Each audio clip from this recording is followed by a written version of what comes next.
because the industry that I represent now, it's something which not many people really know about. And there are many organizations who have such a diversified portfolio of natural resources that the Ganga really represents. Now, given that situation, what are we looking at in this context? Was there a definition which was for the advisory to understand? I don't think so.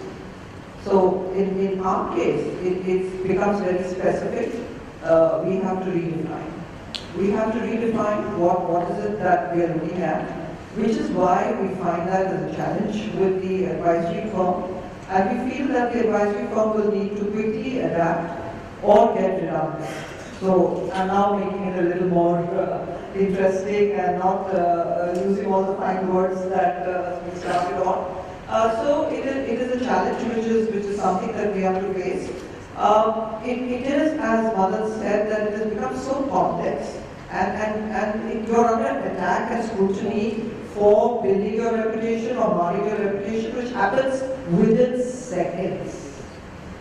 Within seconds. I can just cite an example which happens to be yesterday or the day before. I don't know how much you know about the industry that I represent, but yes, we have a situation where some of our mining operations need to be reformed, and these kind of reforms only happen with the judiciary being involved.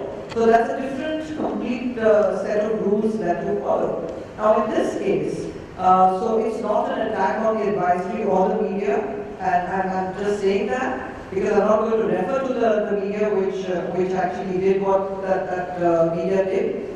There was a court hearing, let's say it was a Supreme Court hearing, and it was on one of the medals that was being debated on. And there was one miner who had gone there with his plea. And his plea was almost akin to what the other miners may have had in that context. There happened to be, during that time,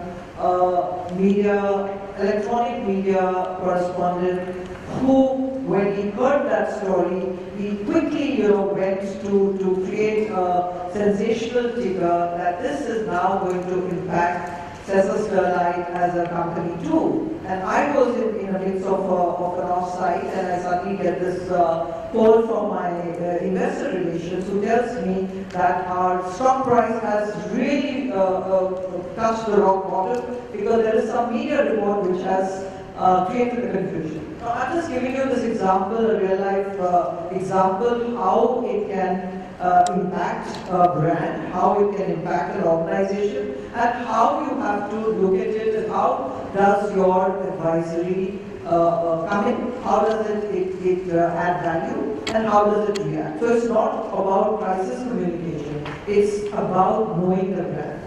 So given that situation, so here I have to admit that it's not that I'm saying our advisory happens to be ad factors, so I have to make that one confession. But the time lag which takes place usually, luckily for us, I did have the time lag issue. We handled that situation. The stock came back. The SEBI queries came on to us. Everything happened within matter of 20 minutes. Now, how many such situations will come? How do you really protect your brand?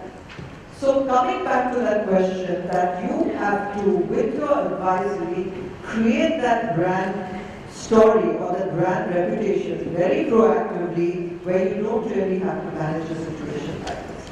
That particular correspondent should have picked up the phone, asked either our advisory, reconfirmed, but because there's a pressure on media to have the first breaking story, he went ahead and did a story which he didn't validate. Now these are situations which we always encounter, so I'm saying that we have to step back, reflect, and build that reputation. I keep saying that brand respect, if we don't build, we will be facing these kind of situations day in and day out. I think I answered the question. So I was not a comment for large company community we never had an agency for corporate relations for large companies. And I think the minute, and I'm sorry I'm saying this, I'm probably using around making a very, very crazy statement, I think this is what we want to. Whether it's doing or the capacity or the industry, never really had an agency to work for us. We hired agencies for brand media.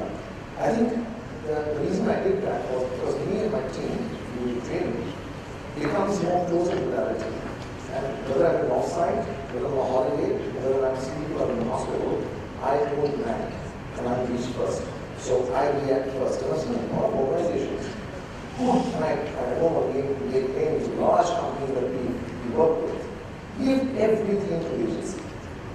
So two points to make. I think there's an ownership that we need to have internally, and that ownership can be shared with the agency from day one. If that is not shared, the agency head and the brand team might put their foot on the door and say, you know what, I'm not going to sign up until you don't give me your journey and tell me what the issues are. And I had a meeting yesterday with some of the very large chain of food stores yesterday, very large chain. And they said, so I've given you a scope of work and I'm giving you this kind of little two-sheeter on the brand journey, so what do you think and what do you come up with? I said, you live this brand every day. It's a 200, 300 crore brand.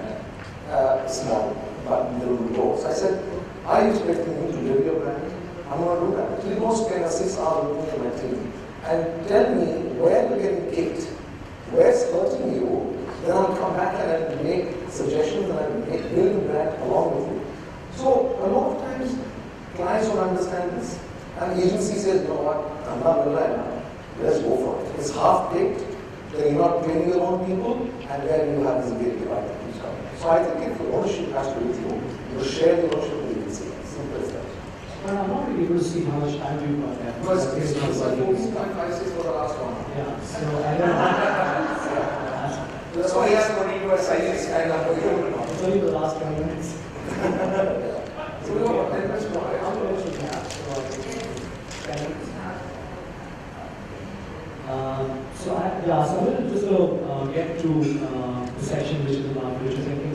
And essentially, because I think that's probably more important and it'd be great to get insights, especially on what's the future about, what is it that each of these people believe they are doing, should be done, etc.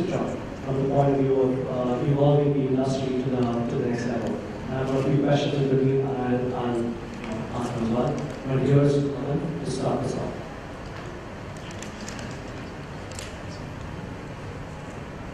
Last question. Last question.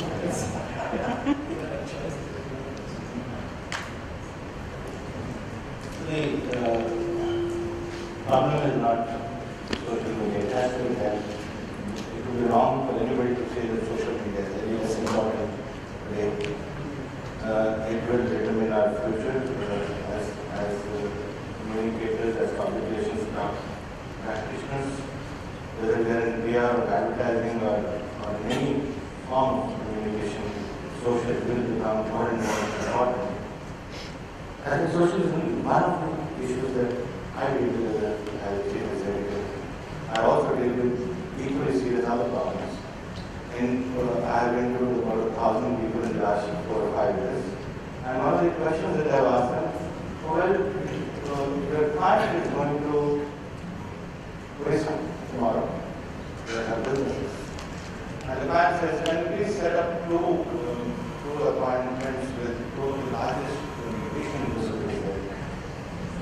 And go look at the regional partners to look after that meetings. How many years did we have? 6 years. So that's the state of affairs. Now, I won't be in front of you and say, oh, we've got tremendous visibility and exposure for the company, because in this advice, that turned into this advice, and that turned into this. Now, well, that's very good.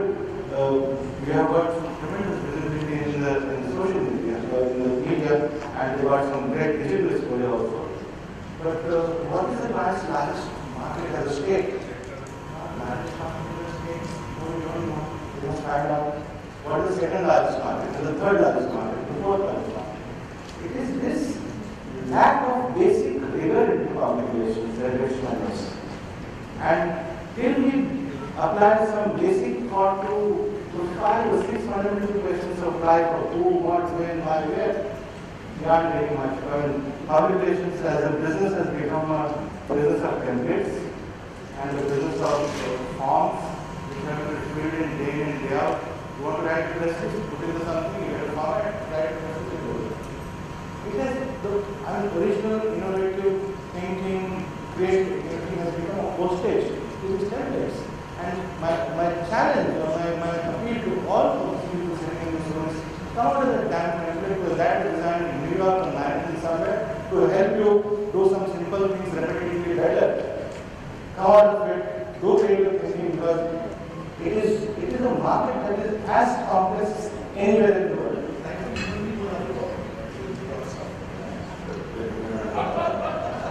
So, this coming to terms with the world and outside, understanding, the general sense of self-defeatism, oh, PR is not respected, oh, PR is not cared for, oh, we are not loved, the journalists don't like us, the client don't like us, this guy doesn't like us, and the neighbor and his dog also doesn't like him. I think we should come out of this over now. We must become more self-confident as an industry, mature as an industry. We have all the knowledge, all the wisdom, and like what Modi is trying to do with India,